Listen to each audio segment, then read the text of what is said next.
बघा बघा शेतकऱ्यांनो बघा, हाच तो महल आहे जो शेतकऱ्यांच्या कष्टातून उभा राहिलेला आहे। एकीकडे शेतकरी रानात आणि यशवंतराव चव्हाण साहेब दारात, त्याचबरोबर इथलं संचालक मंडळ या काचेच्या महलात, अशी परिस्थिती पाहायला मिळते। जिल्हा बँकेच्या भरतीबाबत खुद्द जिल्हा बँकेच्या उपाध्यक्षांनी तक्रार केल्यानं जिल्ह्यात शेतकऱ्यांमध्ये खळबळ माजली। शासनाकडनं शेतकऱ्यांसाठी व्याज सवलत योजना राबवली, त्यामध्ये देखील शेतकऱ्यांना याचा लाभ मिळू शकला नाही। या संदर्भात जिल्हा बँक हायकोर्टात गेली, मात्र शेतकऱ्यांना याचा फायदा मिळाला नाही। दुसरीकडं हीच जिल्हा बँक शेतकऱ्यांची बँक म्हणून ओळखली जाते, परंतु ही बँक शेतकऱ्यांची नसून इथल्या संचालक मंडळांसाठी देश विदेशात शेतीचा अभ्यास करण्यासाठी दौरे काढते।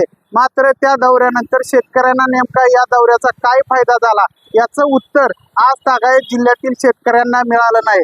या जिल्हा बँकेमध्ये साताऱ्याचे खासदार उदयनराजे हे संचालक आहेत, मात्र त्यांना देखील जिल्हा बँकेतील कारभाराबाबत शंका निर्माण झाल्यावर जिल्हा बँक कागदपत्र द्यायला टाळाटाळ करते। यावरूनच ही बँक नेमक्या कशा पद्धतीनं कामकाज करते हे तुमच्या लक्षात येईल।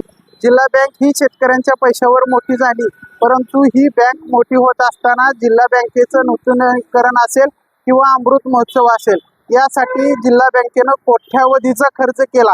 मात्र ज्या शेतकऱ्यांच्या घामाच्या पैशातून ही बँक मोठी झाली, त्या शेतकऱ्यांना शासनानं दिलेली जी व्याज सवलत आहे ती योजना राबवायला जिल्हा बँकेकडे पैसे नसल्याचं खुद्द जिल्हा बँकेचे मुख्य कार्यकारी अधिकारी सांगतात। मात्र हे सगळं पाहता जिल्हा बँक नेमकी कोणाची हाच प्रश्न आता शेतकऱ्यांना पडलाय। यामुळे शेतकऱ्यांना बघा नेमकं जिल्हा बँकेत चाललंय काय